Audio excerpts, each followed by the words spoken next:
एक नगर में रामशरण नामक बहुत बड़ा सेठ रहता था। वह बड़ा सम्मानित व्यक्ति था। संयोगवश एक दिन उसके पास 3 हुंडियां आईं। हुंडियों के भुगतान हेतु उसे लगभग 3 लाख रुपयों की जरूरत थी। उसका रुका हुआ पैसा आने में 1 सप्ताह की देरी थी। अपने मुंशी को हुंडी वालों का हिसाब किताब सौंपकर वह रुपयों के बंदोबस्त हेतु घर से चल दिया। नगर में सेठ रामशरण के बराबर का केवल एक ही सेठ था, जिसका नाम था हरमोहन। वह बहुत धूर्त और ईर्ष्यालु था।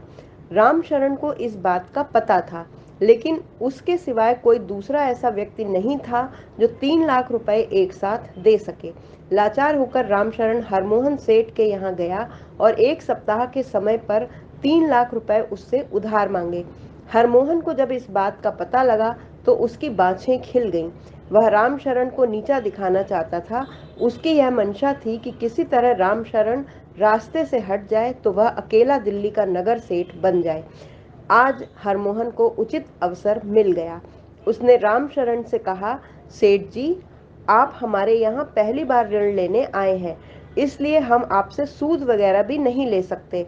आप 3 लाख रुपए खुशी से हमसे ले जाएं, किंतु आपको यह वायदा करना होगा कि यदि आपने 1 हफ्ते के पूर्व ही सारा रुपया वापस नहीं किया तो आपके शरीर में से एक सेर मांस जहां से हमारी इच्छा होगी काट लेंगे।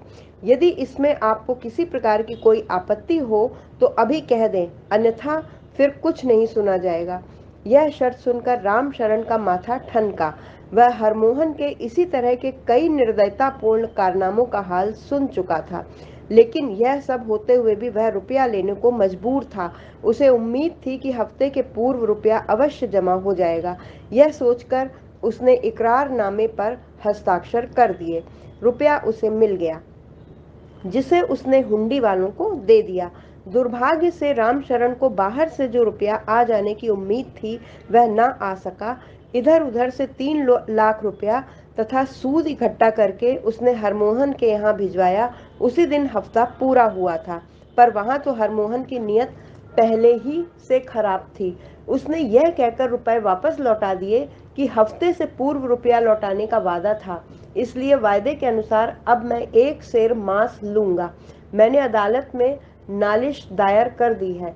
रामशरण अदालत में हाजिर हुआ और न्यायाधीश से कहा, हुजूर, हरमोहन मेरी जान लेने पर ही उतारू है। मैंने तो इसे ठीक उसी दिन जिस दिन हफ्ता खत्म होने को था रुपया भेज दिया था, लेकिन इसने वापस कर दिया और कहा कि 1 हफ्ते के पूर्व ही मिल जाने पर अपनी शर्त के मुताबिक ऋण वापस ले लेता, किंतु समय बीत जाने पर वह बाध्य नहीं है।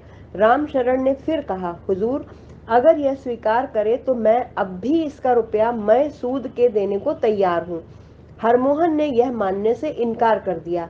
न्यायाधीश ने शर्त के मुताबिक एक सेर मांस लेने का हुक्म हरमोहन को दिया, लेकिन रामशरण मांस देने को राजी नहीं हुआ और उसने अपनी अपील अकबर बादशाह के दरबार में दायर की। अकबर बादशाह ने ऐसी शर्त पहले कभी नहीं सुनी थी। उन्हें बड़ा अचरज हुआ। साथ ही जब उनसे इसका फैसला करने को कहा गया तो अकबर बादशाह ने उसी क्षण बीरबल को बुलाया और उन्हें न्याय करने की आज्ञा दी। बादशाह अकबर का आदेश पाकर बीरबल ने हरमोहन को बुला भेजा और उससे सही हाल सुनाने के लिए कहा। जवाब में हरमोहन ने शर्त वाला इकरारनामा सामने रखकर कहा, समय खत्म हो चुका है और रामशरण ने अभी तक रुपया नहीं दिया है, अतएव इकरार के अनुसार मैं एक सेर मांस इसके शरीर के किसी भी हिस्से से काट लेने का हकदार हूँ। क्या तुम्हें अपना कुल रुपया मैं सूद के लेना मंजूर है? बीरबल ने हरमोहन से कहा। परंतु हरमोहन तो रामशरण की जान का प्यासा था, न कि रुपयों का। उसने अस्वीकार कर दिया। मुझे न्यायाधीश का फैसला स्वीकार है, इसलिए हरमोहन रामशरण के शरीर में से एक सेर मांस ले ले, किंतु ध्यान रहे, शर्त वाले इकरारनामे में केवल एक सेर मांस के लिए ही लिखा गया है, इसलिए यदि मांस के साथ जरा भी खून निकला तो हरमोहन का सब परिवार वध करा दिया जाएगा। अकबर की बात सुनकर हरमोहन घबरा गया और बिना ब्याज लिए अपना रुपया मांगा। इस पर बीरबल ने कहा, नहीं, इकरारनामे की शर्तें तुम्हें माननी ही पड़ेंगी। अंत में जब हरमोहन ने अपनी करतूत के लिए क्षमा मांगी तो परोपकारी रामशरण ने बीरबल से प्रार्थना की, हरमोहन को अब अक्ल आ गई है, अतः इसे मामूली दंड देकर छोड़ दिया जाए। तब बीरबल ने आज्ञा दी, हरमोहन अपनी लड़की का विवाह रामशरण के लड़के से करे और दंड स्वरूप उसे 1 लाख रुपए दे। इस आदेश को हरमोहन ने सहर्ष स्वीकार कर लिया। इस प्रकार बीरबल ने एक नेक और ईमानदार आदमी की जान बचाकर एक बेईमान को सबक सिखाया।